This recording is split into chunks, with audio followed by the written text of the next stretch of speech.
Hi everyone! So for this week's episode, we are going to come up with a story of our own.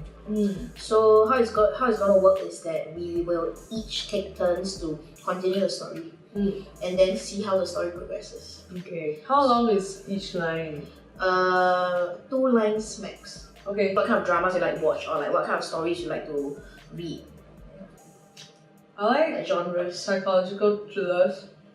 Okay. Interesting. I like I wouldn't say romance.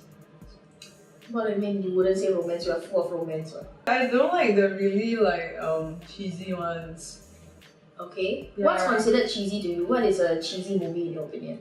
Cheesy movie would be like cheesy movie would be like, you know, they like everything's so easy and then or like it's tough and then they end up together and then the resolution is like, huh? What is your favorite romance movie? Last question. It's actually a very heartbreaking story. How do you see our story would develop? I have no freaking idea. Oh, let's start. Wait, do we have to decide on the genre? No, that's the beauty of it all. You're supposed to like make it into It's like very whatever the exciting. hell. Then you start first. Okay. It's very Xiao Ming was a star player in his school's football team. Everybody loves him except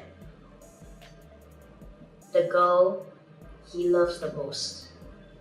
The girl he loves the most had really long nostril hair.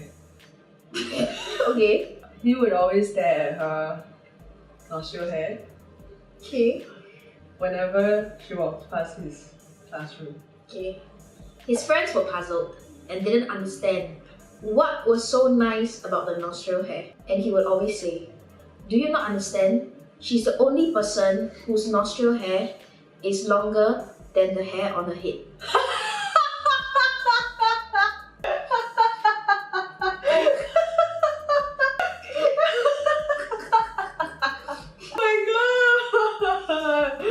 I don't know where this is going. Continue. So one day, Xiao Ming was seated at the canteen with his tom yum soup. Suddenly, he heard a loud sneeze and he felt hair fall upon his head. Shocked, he didn't know what to do. He froze there in silence. Slowly, he looked up. You're gonna throw the bomb at me, right? Back to you. The emotional support. Towering over him is what would have been Xiao Li, the love of his life, if not for the hair that's covering his vision. Sensing that something was not right, he tried to remove the hair from his eyes. But no matter how he ruffled the mess in front of him, he could not seem to get out of those vine. Mine. He couldn't get Are out. we going Stranger Things now? Kind of, you know?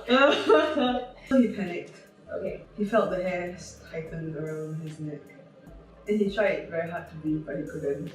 At that moment, he froze and lots of thoughts flashed through his mind, out of which many moments were moments of when he was staring at Xiao Li and those nostril hair. At that point in time, he got a chance to scrutinize his memories and he realized that every single time he looked at those nostril hair, they were moving on its own.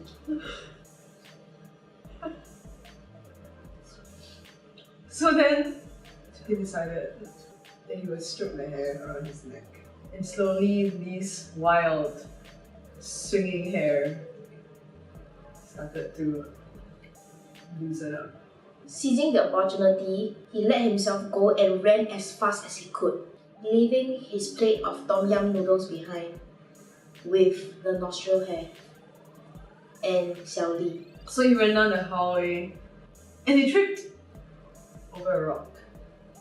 Okay. He turned back and he saw Xiao Li walking towards him seductively. He was super terrified. At this point, it was the first time he saw that the nostril hair had disappeared. It was just Xiao Li.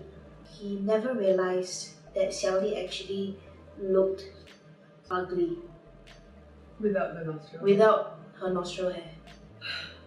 So then Sally went up to him and said, I noticed that you've been looking at me. That was what I was going to say.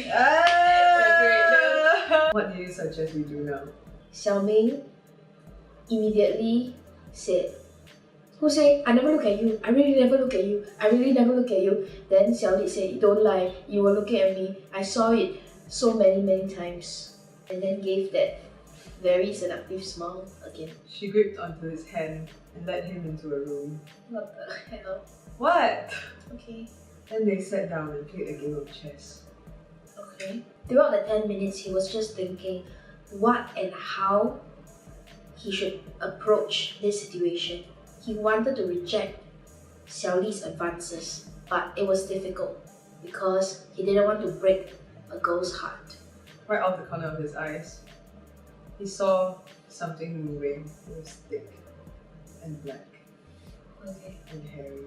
In shock, he wanted to move. Just as he was about to get out of the room, he suddenly heard the door lock itself, and then the lights in the room started flashing uncontrollably. Is it upside down? Will! He turned and looked at Xiaoli. Is this you? He asked. Xiaoli looked at him and said, I thought it was you. The room went pitch black. Two of them screamed in horror. Both of them hugged each other very tightly. And then Xiaoli told Xiaoming, if today was the day we're gonna die, I want to tell you that I'm happy that I'm dying with you. Xiaoming got so nervous, he let out a fart. Xiaoli was super disgusted, and then she immediately said, fine, I take back my words. And Xiaoming was like, no! And then blood came out of his nose. We are clearly Stranger Things fans. What the hell was that? We are horrible storytellers. So very horrible. What genre will we put this story under? I think it's very clear that it's horror. There was a bit of It's not love. horror, it's horrible. We tried a bit of love. Yeah, we tried, but then But it went to Stranger Things really quickly. Okay, we can be very honest and say that actually we didn't know what to do today. well, so give us some ideas next time. Leave it in the comment section, or you can instant message us to tell us what you would want us to do. Next week we'll come up with something better. This person is always saying next week. So I'm so scared I have nothing to put, you know? You're the one who said next week last week. Exactly, and then I want to take back my words, and then, oh my god. Okay. Goodbye.